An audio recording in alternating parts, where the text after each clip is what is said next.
Hey guys, Michael here from Bodybuilding Nation. Today I'm bringing you some interesting updates from the bodybuilding world that deserve our attention. Tim Wilkins' apology to Sam Sulek. The first topic concerns Tim Wilkins, who recently issued what he's calling an apology regarding his comments about Sam Sulek.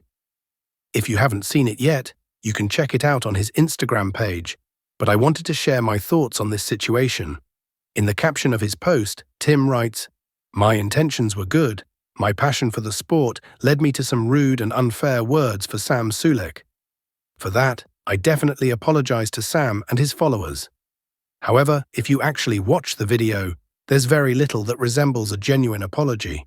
Instead, he mainly explains his reasoning behind the original comments. Tim mentions having friends who've experienced health issues due to performance-enhancing substances, which apparently motivated his concern. But in my view, this doesn't change the fundamental problem with his original statement.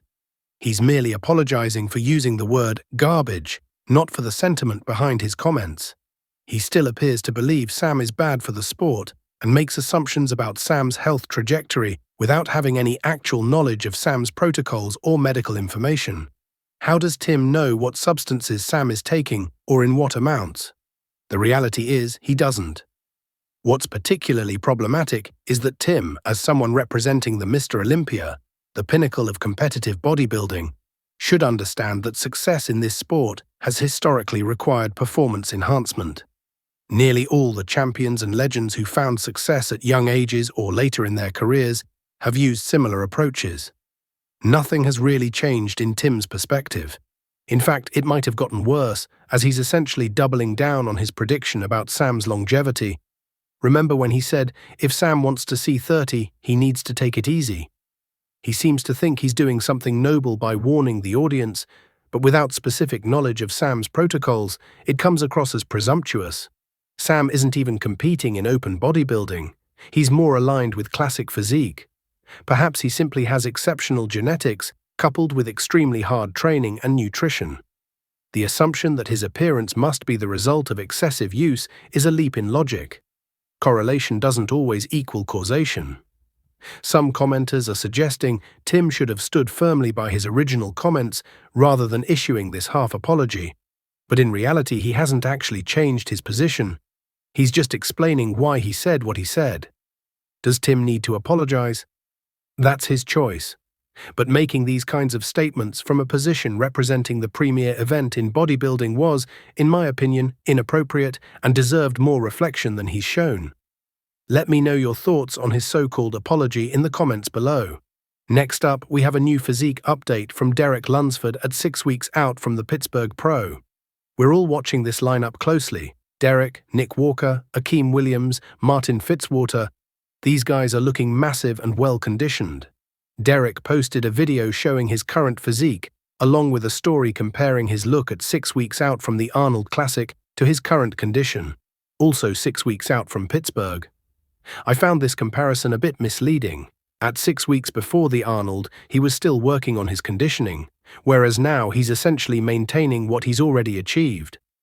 He's practically stage-ready now and just needs to hold this condition for the next 6 weeks.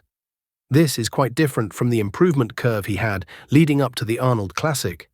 The comparison doesn't really tell us much, since he's not likely to get significantly more shredded from this point. He'll mainly be focused on maintaining his current condition. The big question is, can Derek peak effectively twice in such a short time frame? He absolutely nailed his conditioning for the Arnold Classic, and now he needs to maintain and peak again with only about 10 weeks between shows. That's a challenging timeline, not enough time for a proper off-season to reset his body, but too long to simply ride the same peak. If there were only 1 to 2 weeks between competitions, an athlete can often hold their peak. If there were 20-plus weeks, they could take time off, recover, and build back up. But 10 weeks is that tricky in-between period that requires careful management. And let's not forget, after Pittsburgh, he'll need to be at his absolute best for the Mr. Olympia later this year. A note about Derek's arms.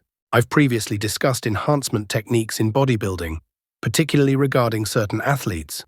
While I haven't spoken much about Derek in this context, there are some observations worth noting. Looking at Derek's biceps in his recent updates, and generally, There's a noticeable lack of separation between his biceps and triceps. The muscles appear as a smooth mass, without the typical definition or striations you'd expect at his level of conditioning. While this could potentially be genetic, it's interesting that we don't see the same detailed separation that most competitors display. His skin appears thin and vascular, showing he's in good condition, but the muscle definition doesn't match what we typically see in naturally formed muscle bellies. I'm not making definitive claims, but it's something I've observed. Can Nick Walker defeat Derek Lunsford? This leads us to the big question heading into Pittsburgh. If Derek isn't 100% on point, could Nick Walker defeat him? Nick has shared some recent updates that show he's in comparable condition to Derek right now. One advantage Nick has is that he hasn't peaked for competition in quite some time. He missed the last Olympia, didn't nail his conditioning for the New York Pro before that, and prior to that, he was out with an injury. This means his body hasn't been through the extreme stress of peaking multiple times in recent history. We can be certain that Nick is mentally committed to doing whatever it takes to bring his best package. Based on the photos he's sharing, his preparation appears to be going exceptionally well.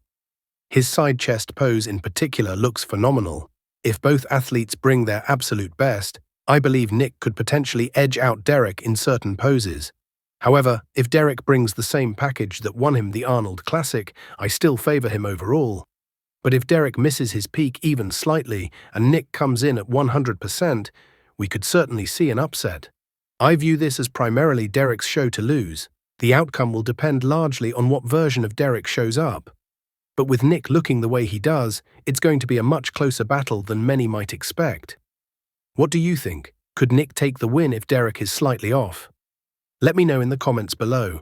If you enjoyed this video, please give it a thumbs up, and for more bodybuilding content, subscribe to Bodybuilding Nation. Thank you for watching, see you soon, all the best, and bye-bye.